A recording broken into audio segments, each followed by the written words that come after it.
السلام عليكم ورحمة الله وبركاته. إن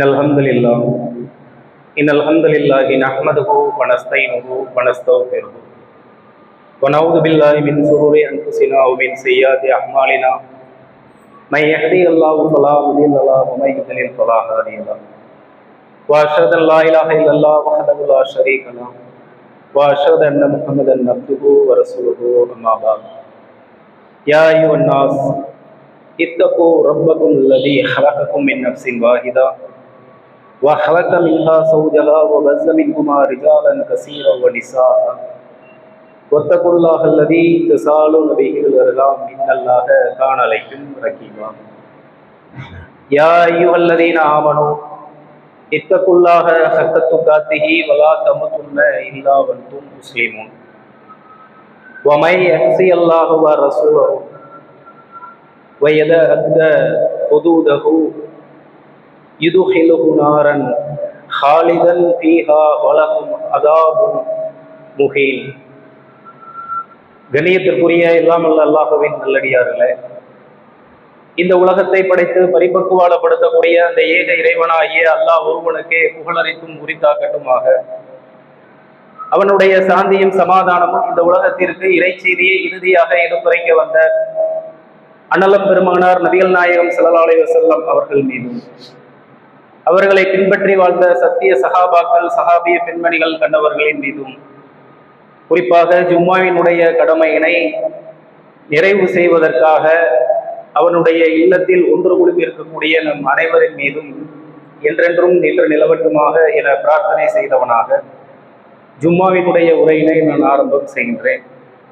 கண்ணியத்திற்குரிய எல்லாம் அல்லாஹ்வின் நல்லடியார்களே, இன்றைய ஜும்மாவினுடைய உரையில் உங்களுக்கு மத்தியில் நான் பேச எடுத்துக்கொண்ட தலைப்பு ஜும்மாவினுடைய உபதேசமாக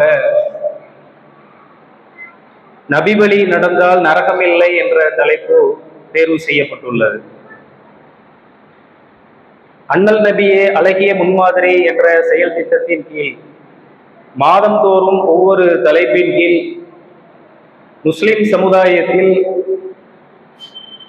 அண்ணலம் பெருமானார் நபிகள் நாயகம் ஸல்லல்லாஹு அலைஹி வஸல்லம் அவர்களினுடைய வழிமுறைக்கு ஏற்றார் போல தங்களினுடைய செயல்பாடுகளை வாழ்வியலை அமைத்து கொண்டு நடைபோட வேண்டும் என்ற உன்னத நோக்கத்துடன் செயல் திட்டங்கள் வகுக்கப்பட்டு அதன் அடிப்படையில் பிரச்சாரங்கள் முடுக்கிவிடப்பட்டு வருகின்றது. இந்த மாதத்திற்காக நாம் எடுத்துக்கொண்டு இருக்கக்கூடிய நபி வழி நடந்தால் நரகமில்லை என்ற தலைப்பு அதில் மிக மிக முக்கியத்துவம் வாய்ந்ததாக இருக்கின்றது. அதனை இன்றைய ஜும்மாவினுடைய உரையில் உங்களுக்கு மத்தியில் சில செய்திகளின் வாயிலாக நபி வழிக்கு மாறுதலான நம்முடைய நடைமுறை இருக்கின்றதா என்ற கேள்வியுடன் நாம் உள்ளே செல்வோம். இந்த உலகத்தில் நல்ல கருத்துடைய ஆன்மீகத்தை போதிக்கக்கூடிய எவ்வளவோ சீர்திருத்தவாதிகள் உலகத்தில் தோன்றி இருக்கின்றார்கள். அவர்களினுடைய நடைமுறை ஒழுக்கங்கள் அத்துணையும் பின்பற்றி ஒழுகக்கூடிய வகையில் இருக்குமா என்றால் ஒரு மிகப்பெரிய ஒரு கேள்விக்குறிதான். ஒரு நல்ல அழகான கருத்து இந்த உலகத்திற்கும் மக்களுக்கும் அவர் எடுத்துரைப்பார். அந்த நல்ல அழகான கருத்து செயல்படுத்துவதற்கு உகந்ததாகவும் மனிதனுடைய மரணத்திற்கு பின்னதாக வரக்கூடிய நித்திய வாழ்க்கையில் அவனுக்கு பயனளிக்கக்கூடிய வகையில் அந்த கருத்து அந்த செயல்பாடு இருக்க வேண்டும். ஆனால் அவ்வாறு இருக்கின்றதா என்றால் உலகத்தில் தேடி பார்த்த வகையில் எவ்வளவோ சீர்திருத்தவாதிகள், புரட்சியாளர்கள், ஆன்மீகவாதிகள் என்ற அடிப்படையில் அண்ணலம் பெருமானார் நபிகள் நாயகம் ஸல்லல்லாஹு அலைஹி வஸல்லம் அவர்கள் மாத்திரமே அதில் தனித்துவம் மிக்கவர்களாகவும் அவர்களுக்கு மட்டுமே அவ்வாறான ஒரு உத்தரவாதமும் இந்த உலகத்திற்கு வழங்கப்பட்டிருக்கக்கூடிய இறுதி வேதத்தின் வாயிலாக அறிவுரை வழங்கப்பட்டு எச்சரிக்கையும் விடுக்கப்பட்டு இருக்கின்றது. அப்படிப்பட்ட தூதரை நேசிக்கக்கூடிய, பின்பற்றக்கூடிய, ஈமானின் ஒரு அம்சமாக அவர்களை நம்பக்கூடிய முஸ்லிம்களுக்கு மத்தியில் நபி வழிக்கு எந்தெந்த வகையிலெல்லாம் நம்முடைய செயல்பாடுகள் இருக்கின்றது என்பதை நம்முடைய ஒவ்வொரு அமல்களின் போதும், நம்முடைய வாழ்வியலில் செயல்படுத்தக்கூடிய நிகழ்வுகளின் போதும் அதனை உரசி பார்த்து கொண்டே வர வேண்டும். ஏனென்றால் அதற்கு இறைவனிடம் மகத்தான கூலி இருக்கின்றது. அவர்களினுடைய வழிமுறைக்கு மாறுதலான ஒரு வணக்கம் இருந்து விட்டது என்று சொன்னார். அவர்களுடைய வழிமுறைக்கு மாறுதலாக வாழ்வியலில் ஒரு முஸ்லிமினுடைய ஒரு இறை விசுவாசியினுடைய காரியங்கள் அமைந்து விட்டது என்று சொன்னால் அது மறுமையில் எந்த விதத்திலையும் பிரயோஜனமாக இருக்காது என்பதை தெள்ளத் தெளிவான முறையில் அல்லாஹ்வுடைய தூதர் அவர்கள் நமக்கு எச்சரிக்கை பகிர்ந்துள்ளார்கள்.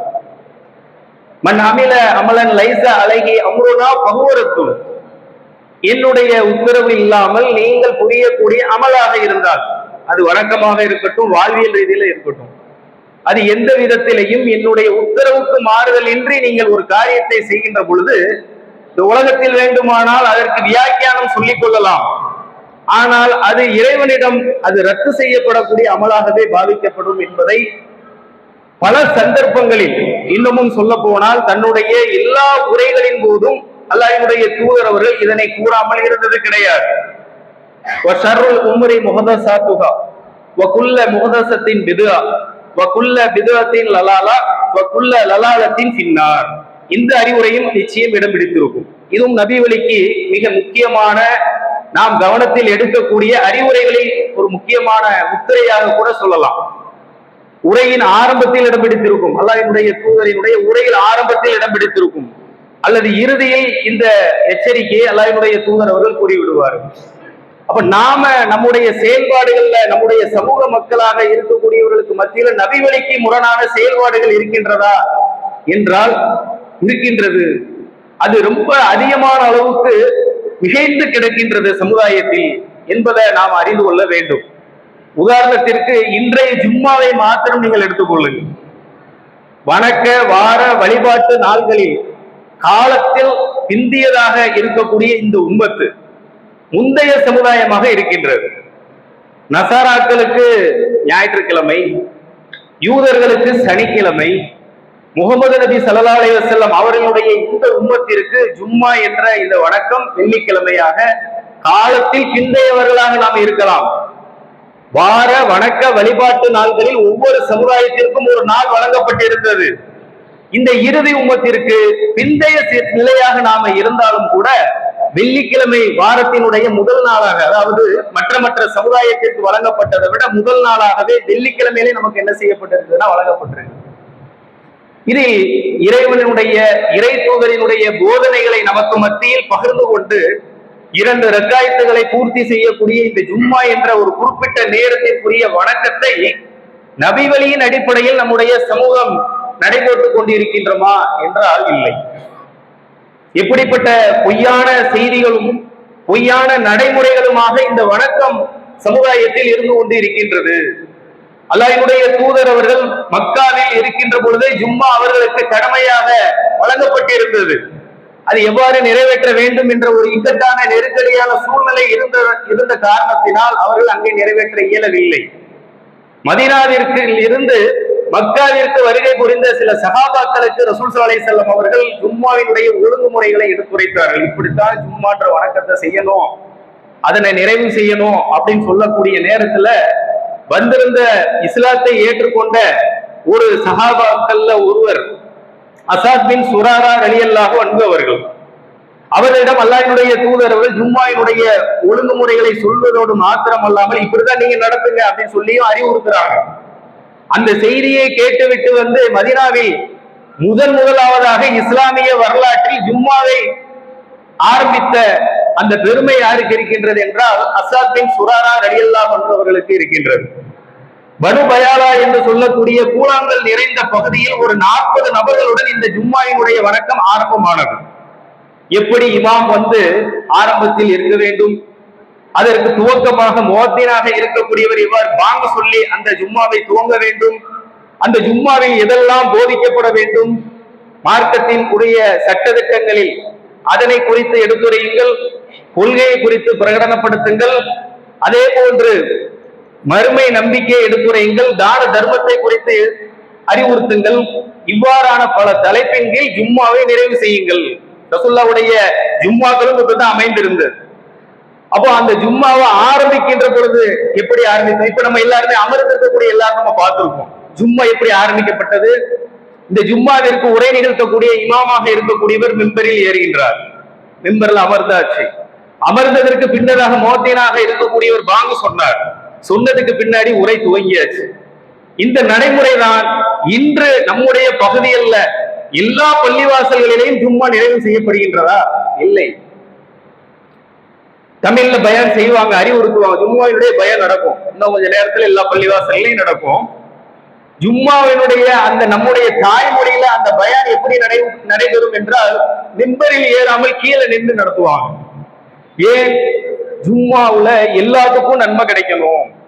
ஒவ்வொரு நேரம் கேட்டகரிய ரசூல் ஸல்லல்லாஹு அலைஹி வஸல்லம் அவர்கள் வகுத்து தந்துள்ளார்கள். ஆரம்ப நேரத்தில் வரக்கூடியவர்களுக்கு ஒட்டகம் குர்பானி கொடுத்ததற்குரிய நன்மை, அதற்கடுத்தபடியான உள்ள நேரத்தில் வரக்கூடியவர்களுக்கு மாடு குர்பானி கொடுத்ததற்குரிய நன்மை, அதற்கடுத்தபடியான உள்ள நேரத்தில் வரக்கூடியவர்களுக்கு கொம்புள்ள ஆட்டை குர்பானி கொடுத்ததற்குரிய நன்மை, அதற்கடுத்தபடியாக நேரத்தில் வரக்கூடியவர்களுக்கு கோழி குர்பானி கொடுத்ததற்குரிய நன்மை, அதற்கடுத்தபடியாக இறுதியாக வரக்கூடியவருக்கு முட்டை குர்பானி கொடுத்ததற்குரிய நன்மை. இப்படி ஒவ்வொரு படித்தரங்களை ஒவ்வொரு நேரத்தின் வாயிலாக ரசூல் ஸல்லல்லாஹு அலைஹி வஸல்லம் அவர்கள் ஜும்மாவினுடைய ஆரம்ப நேரத்தில் இருந்து அதனுடைய இறுதி நேரம் வரக்கூடியவர்களுக்கு நன்மையாக சொல்லி நமக்கு வழிகாட்டி இருந்தார்கள்ல.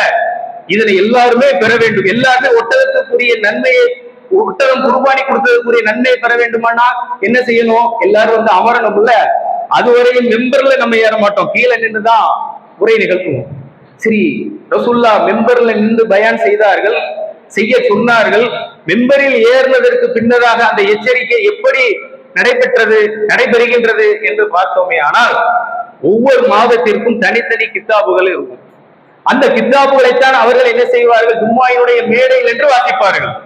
ரபியுல் அவ்வல் மாதத்திற்கு ஒரு கித்தாபு, ரபியுல் அவ்வல் ஆஹிருக்கு ஒரு கித்தாபு, இப்படி ஒவ்வொரு மாதத்திற்கும் தனித்தனியாக ஒரு கித்தாபுகளை வைத்துக் கொண்டு அதில் அர்த்தம் அவருக்கு புரியுதோ இல்லையோ, மக்களுக்கு புரியுதோ இல்லையோ அதனை சொல்ல வேண்டும். கீழே இருக்கக்கூடியவர்களுக்கு எந்த விதத்திலையும் தெளிவில்லாத நிலையில் இருந்தாலும் செவித்தாழ்த்தி கேட்க வேண்டும். இப்படியாக துவங்குதா உரை. துவங்குவதற்கு முன்னதாக நம்முடைய முஅத்தின் என்ன செஞ்சாங்க? பாங்கு சொன்னாங்கல்ல.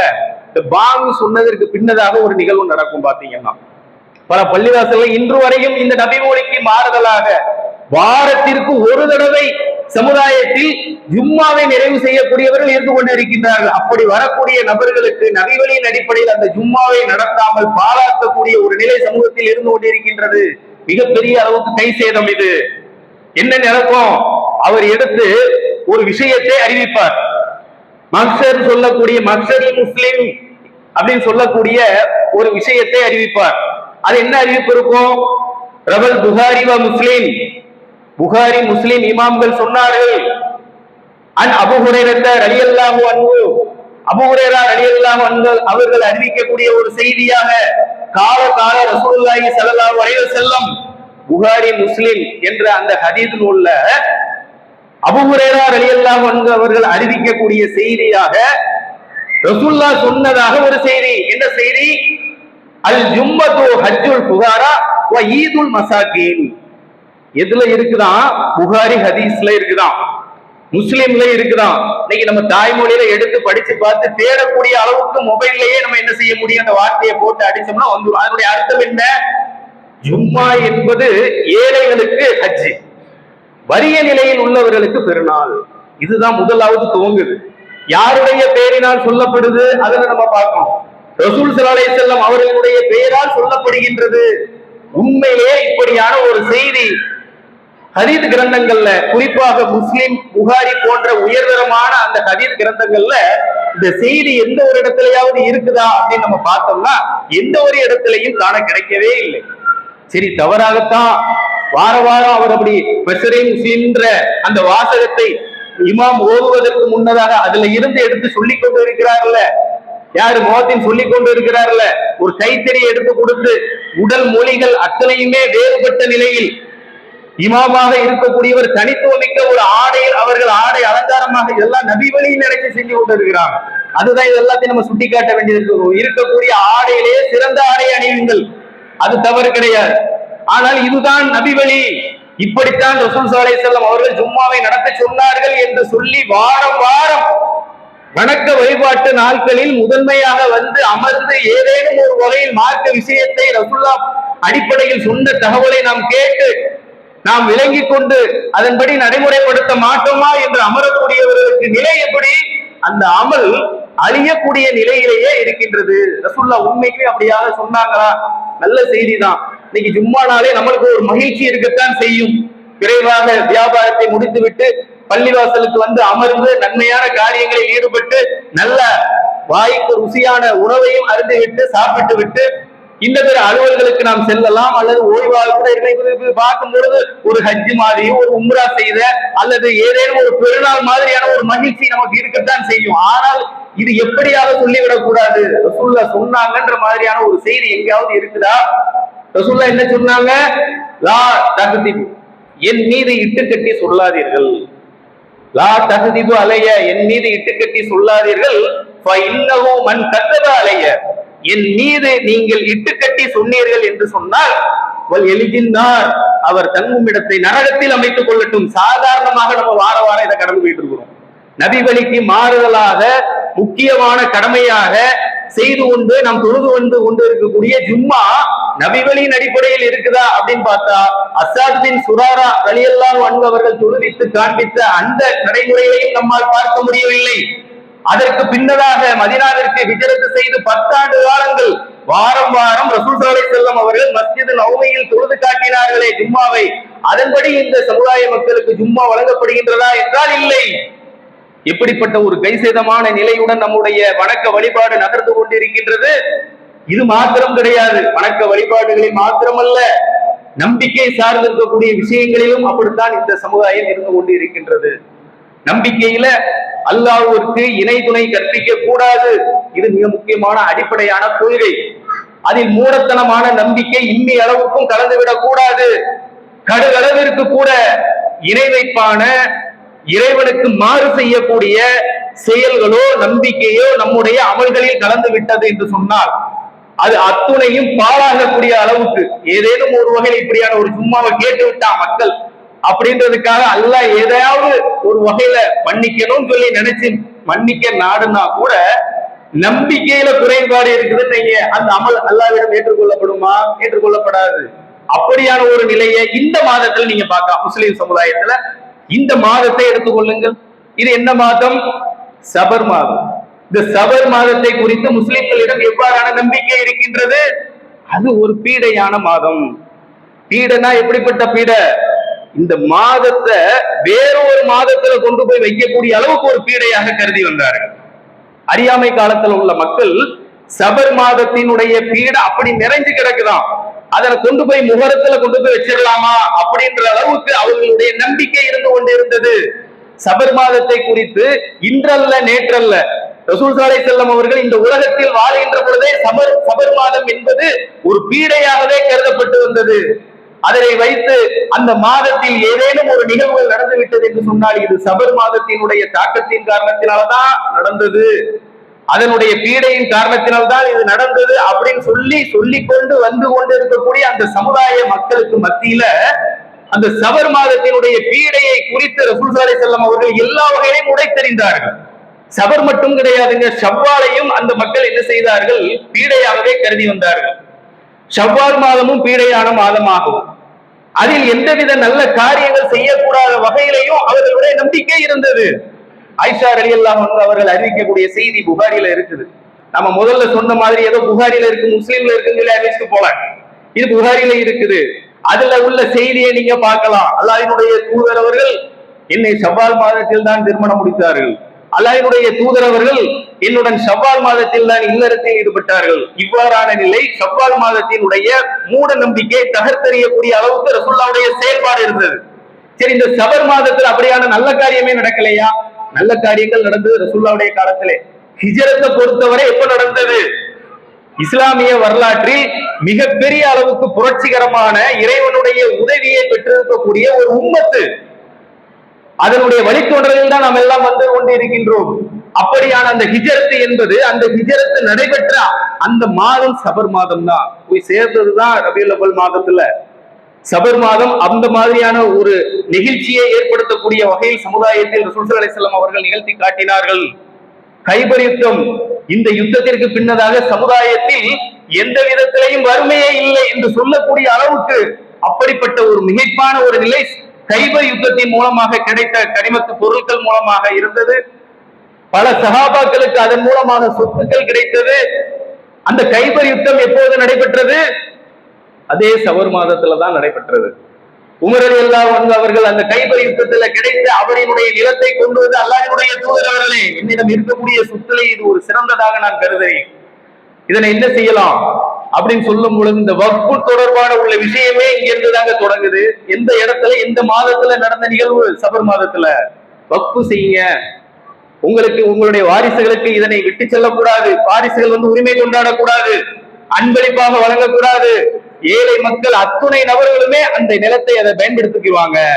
அவ்வாறான ஒரு நிலை சபர் மாதத்தில் கைபரில் போரில் கிடைத்த வெற்றி செல்வங்களின் மூலமாக உமர் ரலியல்லாஹு அவர்களுக்கு கிடைத்த அந்த விஷயத்தை ரசூல் ஸல்லல்லாஹு அலைஹி வஸல்லம் அவர்கள் இவ்வாறாக சமுதாயத்திற்கு அறிவிக்கின்றாங்களே. அவர்களுடைய மகளார்கள் 4 மகள்கள்ல ஒரு மகள் யார்? என்னுடைய ஈரக்குலைன்னு சொன்னாங்க, பாத்திமா ரலியல்லாஹு அன்ஹா அவர்கள். அந்த பாத்திமா ரலியல்லாஹு அன்ஹா அவர்களை அலி ரலியல்லாஹு அன்ஹு அவர்களுக்கு திருமணம் முடித்து கொடுத்த மாதம் எது தெரியுமா? இதே சபர் மாதம் தான். இதே சபர் மாதம் தான். பலதார மனங்கள் 4 திருமணம் செய்து கொள்வதற்கு அனுமதி இருந்தாலும் கூட அலி ரலியல்லாஹு அன்ஹு அவர்கள் பாத்திமா ரலியல்லாஹு அன்ஹா அவர்களுடைய மரணம் வரை வேற எந்த பெண்ணையும் அவர்கள் திருமணம் முடிக்கல. அப்படிப்பட்ட நிலையில பாசத்துடன் தான் வாழ்ந்தார்கள். அது எந்த மாதம்? சபர் மாதத்துல கல்யாணம் முடிச்சாங்க. ஆனால் இன்று முஸ்லிம் சமுதாயத்தில் சபர் மாதத்தினுடைய நம்பிக்கை எப்படி இருக்கின்றது? இந்த வரை இருக்கின்றது. இந்த மாதத்தினுடைய கடைசி புதன்கிழமை. மற்ற சமுதாயம் இந்த புதன்கிழமைய தூக்கி வச்சு கொண்டாடுவாங்க. பொண்ணு கிடைத்தாலும் புதன் கிடைக்காது அப்படின்னு சொல்லக்கூடிய வகையில புதன்கிழமைக்கு அவ்வளவு முக்கியத்துவம் கொடுக்கக்கூடிய சமுதாய மக்கள் நம்மளை சுத்தி இருப்பாங்க. அதுவுமே தவறுதான். தவறு. அந்த மாதிரியான ஒரு நாளுக்கு முக்கியத்துவம் கொடுப்பது என்பதும் தவறுதான். இருந்த போதிலும் அந்த புதன்கிழமைக்கு அவ்வளவு முக்கியத்துவம் ஒரு சமுதாயம் கொடுத்து கொண்டிருக்கின்றது. ஆனால் முஸ்லிம் சமுதாயத்துல நீங்க பாருங்க, இந்த புதன்கிழமை இந்த மாதத்தினுடைய சபர் மாதத்தின் கடைசி வாரத்தில் வரக்கூடிய அந்த புதன்கிழமை என்றுதான் ரசூல் ஸல்லல்லாஹு அலைஹி வஸல்லம் அவர்களுக்கு நோய் ஏற்பட்டது. அந்த நோயின் காரணத்தினால் பீடித்து அதனுடைய தொடர்ச்சி ரபீஉல் அவ்வல் மாதத்தில் அவர்களை மரணிக்க செய்தது. இந்த சபர் மாதம் அப்படிப்பட்ட ஒரு பீடையான மாதம் என்பதற்கு இதெல்லாம் ஆதாரம். ரசூலுல்லாஹ் சொன்னாங்க, ரசூலுல்லாஹ்வுடைய நிலை அப்படி இருந்தது. இப்படியெல்லாம் அவர்களினுடைய செயல்பாடுகளை ஆக்கி வைத்துக் கொண்டு நம்பிக்கையில் கோளாறு உள்ளவர்களாக சமுதாயம் இருந்து கொண்டிருக்கின்றதா இல்லையா? எப்படிப்பட்ட ஒரு அவலமான நிலையாக இந்த நிலையை நீங்கள் பார்க்க வேண்டும். எப்படியெல்லாம் ரசூல் ஸல்லல்லாஹு அலைஹி வஸல்லம் அவர்கள் ஒரு மூட நம்பிக்கை இஸ்லாத்தின் வேரினால் நடக்கின்ற பொழுது அதனை உடைத்தறிவதற்குரிய வழிவகைகளை இவ்வாறெல்லாம் செய்தார்களோ அதன் அடிப்படையில் நம்ம செய்ய வேண்டாமா? செவ்வாய்க்கிழமையை பொறுத்தவரை சமுதாயத்தில் அப்படியான ஒரு தவறான நம்பிக்கை இருந்து கொண்டிருக்கின்றது. சனிக்கிழமையை பொறுத்தவரை அவ்வாறான ஒரு தவறான நம்பிக்கை இன்றளவுக்கும் இருந்து கொண்டிருக்கின்றது. ஏகத்துவத்தை பேசுகிறோம், தௌஹீதை ஓங்கி முழங்குகின்றோம், நபி வழிதான் நம் மொழி என்று உயிர் மூச்சாக நாம் சொல்கின்றோம். அந்த நபி வழிக்கு உயிரோட்டம் கொடுக்கக்கூடியது சபர் மாதத்தில் மட்டும் கிடையாது, இவ்வாறான கிழமைகளிலேயும் தவறான நம்பிக்கையில் சமுதாயம் இருந்து கொண்டிருக்கின்றது. இதனையும் உடைத்தெறியக்கூடிய ஒரு புரட்சியை நம்ம செய்ய வேண்டாமா? நபி வழியினுடைய மாறுதலான நம்முடைய செயல்பாடு சமூக மக்களினுடைய நம்பிக்கை எப்படியெல்லாம் இருந்து கொண்டிருக்கின்றது. நீங்க கூட பாருங்க, இது அறிவற்ற தனம் என்பதை நீங்க பார்க்கலாம். சபர் மாதத்தினுடைய கடைசி புதன்கிழமையில நோய்வாய்ப்பட்டது. அதனால் அந்த புதன்கிழமையே ஒடுக்க வேண்டிய புதன், ஒடுக்கத்து புதன் அப்படின்னு சொல்லி கூட அந்த பெயர் கூட வைப்பாங்க. சபர் கழிவுன்னு சொல்லி சில ஊர் பகுதியில சொல்லுவாங்க. சில ஊர் பகுதியில சபர் அந்த ஒடுக்கத்து புதன் என்ற பெயர்ல அந்த புதன்கிழமைக்கு அப்படியான ஒரு அடைமுறையை கொடுத்து ஒதுக்கணும்னு சொல்லி சொல்லுவாங்க. சரி, இப்படி எல்லாம் நோய்வாய்ப்பட்ட காரணத்தினால ரசூல்லா அந்த மாதத்தில் நோய்வாய்ப்பட்டாங்க, அந்த நாளில் நோய்வாய்ப்பட்டாங்க, அதனாலேயே பீடையாகிவிட்டது என்று சொன்னால் அவர்கள் மரணித்த ரபியுல் அவ்வல் மாதம் அதனை விட ஒரு பீடையாக இருக்க வேண்டுமா இல்லையா முஸ்லிம் சமுதாயத்துக்கு? ஆனால் அந்த மாதத்தில் தான் கொண்டாட்டங்கள் இன்னமும் நபி வழிக்கு மாறுதலான முறையில் தலை தூக்குகின்றது. ரபியுல் அவ்வல் மாதத்தினுடைய முதல் 12 நாட்கள் அல்லாஹ்வினுடைய தூதர் அவர்களை போற்றுகின்றோம், அவர்களை நாங்கள் புகழ்கின்றோம் என்ற பெயரில் அல்லாஹ்வினுடைய ஆலயத்தில் அமர்ந்து கொண்டே அந்த கஃபாருல் ஹத்தாயா, எங்களினுடைய பாவங்களை மன்னிப்பது நீங்கள் தான், எப்படியான ஒரு இறை நம்பிக்கை கோளாறுள்ள செயல்பாடாக இது இருந்து கொண்டிருக்கின்றது. அப்போ இப்படி முரண்பட்ட ரீதியிலேயே இந்த மூட நம்பிக்கை இருந்து கொண்டிருக்கக்கூடிய இந்த நிலையை விளங்காமல் முஸ்லிம் சமுதாயத்தினுடைய இறை நம்பிக்கையே கேள்விக்குறியாக்கக்கூடிய செயல்பாடு சமுதாயத்தில் இருந்து கொண்டிருக்கின்றது என்று சொன்னால் இதில் இருந்தெல்லாம் சமுதாயம் மீடேறி விட வேண்டும். நபி வழிக்கு மாறுதலாக என்னுடைய செயல்பாடு இருக்காது. திருமணமா அவர்கள் எவ்வாறு கற்றுத்தந்தார்களோ அவ்வாறுதான், அதற்கு மாறுதலாக நான் எதையும் செய்ய மாட்டேன் என்ற அடிப்படையில் உறுதி கூற வேண்டும். வணக்கமா, அந்த வணக்கம் ரசூல் ஸல்லல்லாஹு அலைஹி வஸல்லம் அவர்கள் எப்படி தொழுது காண்பித்தார்களோ அவ்வாறுதான் நான் தொழுவேன். ஒரு வார்த்தையை கூட மாற்றுவதற்கு இடம் இல்லையே, எந்த ஒரு வார்த்தையையும் மாற்றுவதற்கு கூட இடம் இல்லை. ஆனால் இங்கே வண்டி வண்டியாக மூடை மூடையாக நபிவழி என்று எதையெல்லாம் செய்து கொண்டிருக்கின்றதோ சமுதாயம், அதிலெல்லாம் கலந்து ஆக்கிரமித்து இருக்கின்றதே. உதாரணத்துக்கு பாருங்க, பராவ் பின் ஆசிப் ரலியல்லாஹு அன்ஹு அவர்கள் ஒரு துவாவை ரசூல் ஸல்லல்லாஹு அலைஹி வஸல்லம் அவர்களிடமிருந்து கற்றுக்கொள்கின்றார்கள். உறங்கச் செல்கின்ற பொழுது ஓதக்கூடிய ஒரு துவா, அல்லாஹும்ம அஸ்லம்து வஜ்ஹி இலைக், அல்லாஹும்ம நஃப்ஸி இலைக் வ ஃபௌலத்து அம்ரி இலைக் வ ஃபௌலத்து லஹ்ரி இலைக் வ அல்ஜத்து லஹ்ரி இலைக் ரஹ்பத்தன் வ ரஹ்பத்தன் இலைக் லா மன்ஜ வலா மன்ஜ இல்லா இலைக் ஆமன்து பி கிதாபிக்கல்லதி அன்சல்த வ நபியிக்கல்லதி அர்சல்த. இந்த துவாவை ரசூல் ஸல்லல்லாஹு அலைஹி வஸல்லம் அவருடைய வாயிலிருந்து நான் மனனமிட்டு, அந்த மனனம் செய்ததை அப்படியே அவரிடம் நான் ஒப்புவிப்பதற்காக நான் சென்றேன். அப்படி ஒப்புவிக்கின்ற பொழுது கடைசி பேராவாக இருக்கக்கூடிய அந்த இடத்துல நான் அவரிடம் ஒப்புவிக்கின்ற பொழுது சொன்னேன், ஆமன்து பி கிதாபிக்கல்லதி அன்சல்த வ ரசூலிக்கல்லதி அர்சல்த. இந்த வார்த்தையை போட்டு நான் சொன்னேன். ரசூல்லா என்னுடைய மனனத்தை கேட்டுக்கொண்டே இருந்தவர்கள் கடைசி பாராவாக இருக்கக்கூடிய இதனை நான் மொழிகின்ற பொழுது லா அப்படி சொல்லாதீங்க, எப்படி சொல்லாதீங்க, அவர்களினுடைய வாயிலிருந்து வந்த அந்த துவாவினுடைய பொருள், அதனுடைய வார்த்தை எவ்வாறு இருந்தது, ஆமன்து பி கிதாபிக்கல்லதி அன்சல்த வ நபியிக்கல்லதி அர்சல்த என்று, நபியிக்கல்லதி அர்சல்த என்றுதான் இருந்தது. இறைவா, நீ இறக்கிய வேதத்தை நான் நம்பினேன், நீ அனுப்பிய நபியை நான் நம்பினேன் என்று அதனுடைய பொருள். இவர் ஒப்புவிக்கும் பொழுது என்ன சொல்லிவிட்டார், ஆமன்து பி கிதாபிக்கல்லதி அன்சல்த வ ரசூலிக்கல்லதி அர்சல்த. நீ இறக்கிய வேதத்தை நான் நம்பினேன், நீ அனுப்பிய ரசூலை நான் நம்பினேன் என்று சொல்லிவிட்டார். அவ்வாறு சொல்லாதீங்க. நாம எத்தனை தடவை சொல்லி இருக்கிறோம், நபி ஸல்லல்லாஹு அலைஹி வஸல்லம் சொல்லுவோம், ரசூல் ஸல்லல்லாஹு அலைஹி வஸல்லம் அவர்களும் சொல்லுவோம், ரெண்டுமே ஒன்றுதான். ஆனால் நபிக்கும் ரசூலுக்கும் பெரிய அளவுக்கு வித்தியாசம் கிடையாது. ஆனால் நபி வழி எது? நபி வழி என்பது அவர்கள் எப்படி கற்றுக் கொடுத்தார்களோ அதுதான். அதுல இருந்து ஒரே பொருளை தந்தாலும் கூட நீங்கள் வார்த்தையை மாற்றக்கூடாது என்ற அடிப்படையில் உத்தரவிட்டு பராவ் பின் ஆசிப் ரலியல்லாஹு அன்ஹு அவர்களுக்கு அந்த மனனத்தன்மையில் உள்ள திருத்தத்தை ரசூல் ஸல்லல்லாஹு அலைஹி வஸல்லம் அவர்கள் செய்து கொடுத்தார்கள் என்று சொன்னால், துஆவுல இப்படிங்க, துஆவுல ரசூலுல்லாஹ்வுடைய வழிமுறை இப்படி இருந்திருக்கின்ற பொழுது தொழுகையை பாருங்க. நீங்க ரசூலுல்லாஹ்வுடைய காலத்துக்கு பின்னாடி இப்படி எல்லாம் உருமாறிடுச்சு. அனஸ் ரலியல்லாஹு அன்ஹு அவர்கள் அறிவிக்கின்றார்கள், அவர்களினுடைய காலத்திலே அவர்கள் பார்க்கின்றார்கள், நபி வழிக்கு மாறுதலாக இந்த தொழுகை முறை இந்த மக்களிடம் இவ்வளவு குடிகொண்டு விட்டதே, ரசூலுல்லாஹ்வுடைய காலத்துல எல்லாம் இப்படியான தொழுகை முறை இல்லையே என்று அவர்கள் வேதனைப்படக்கூடிய அளவுக்கு அவர்களினுடைய அந்த நிலையை நாம் இன்று நாம பார்க்கிறோம்.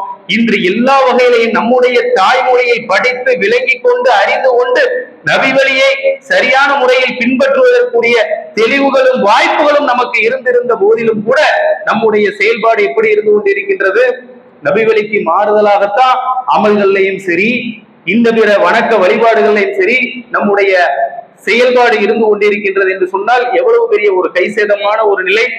இதனை நாம் கலைந்து கொள்ள வேண்டும். நபி வழிதான் நம்முடைய நிலை. நம்முடைய வழிமுறைக்கு மாறுதலாக எந்தவித செயல்பாடும் நம்மை மறுமையில் வெற்றியை அது பெற்றுத்தராது என்பதை கவனத்தில் கொண்டு நபி வழியின் அடிப்படையிலேயே நம்முடைய செயல்பாடுகளை அமைத்துக் கொள்ளக்கூடியவர்களாக இருக்க வேண்டும் என்பதை முதலாவது முறையில் அழுத்தமாக கூறியவனாக நிறைவு செய்திருக்கிறேன்.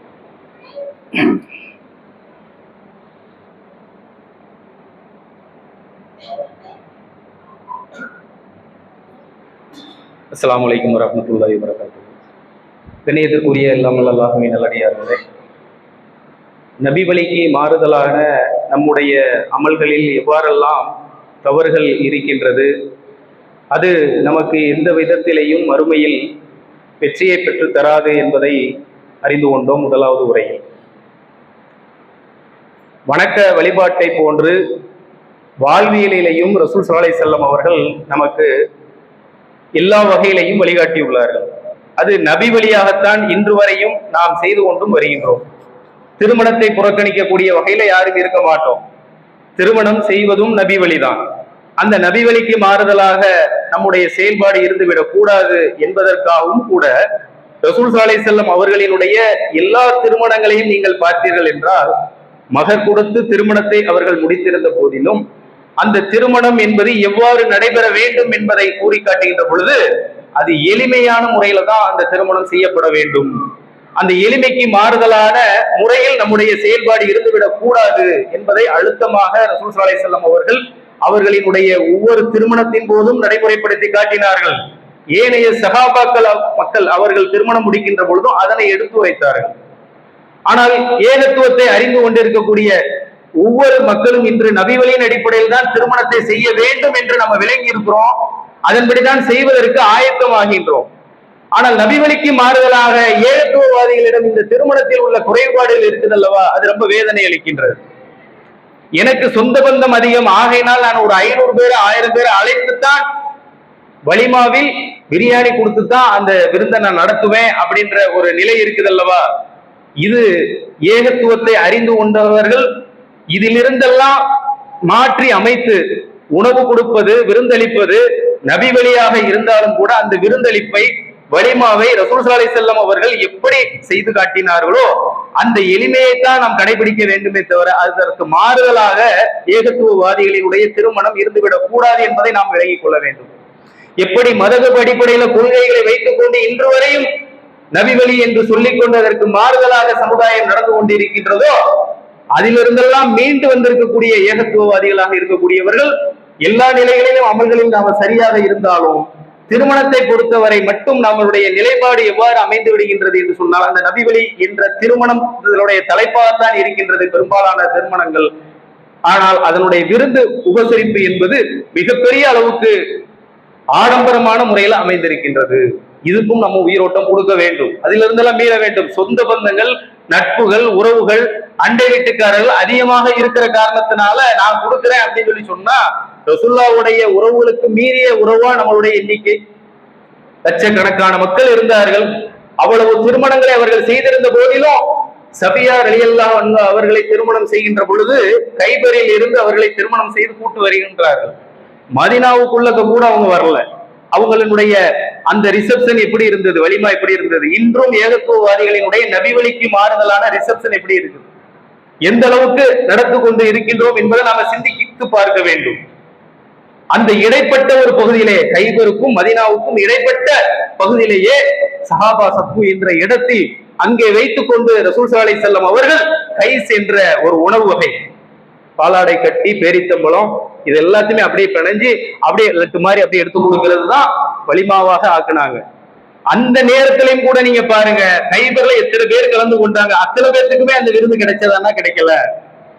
இங்க மதீனாவுக்கு வந்து அவர்கள் செய்யலாம், அந்த விருந்தை அவர்கள் நடத்தியிருந்திருக்கலாம் வலிமாவை, ஆனால் அவர்கள் அப்படி செய்யல.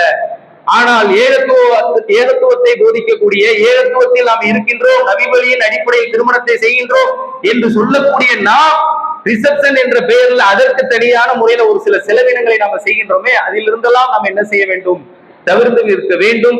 எல்லா நிலைகளிலேயும் நபி வழிக்கு உயிரோட்டம் கொடுக்கக்கூடியவர்களாக நாம் இருந்தோம் என்று சொன்னால்தான் அது இறைவனிடம் நாளை மறுமையில் நன்மையை பெற்று தருமே தவிர அதற்கு மாறுதலான நடைமுறையை நாம் வைத்துக் கொண்டு இறைவனிடம் கூலியை எதிர்பார்த்தோம் என்று சொன்னால் மறுமையில் கைசேதத்தை அடைத்து விடக்கூடிய ஒரு நிலை ஏற்பட்டுவிடும். அதிலிருந்தெல்லாம் மீண்டு நபி வழிக்கு உயிரோட்டம் கொடுக்கக்கூடியவர்களாக இருக்க வேண்டும் என்பதை இன்னமும் அழுத்தமாக கூறியவனாக இன்றைய ஜும்மாவுடைய உரையினை நிறைவு செய்து கொள்கிறேன். வாகனமாக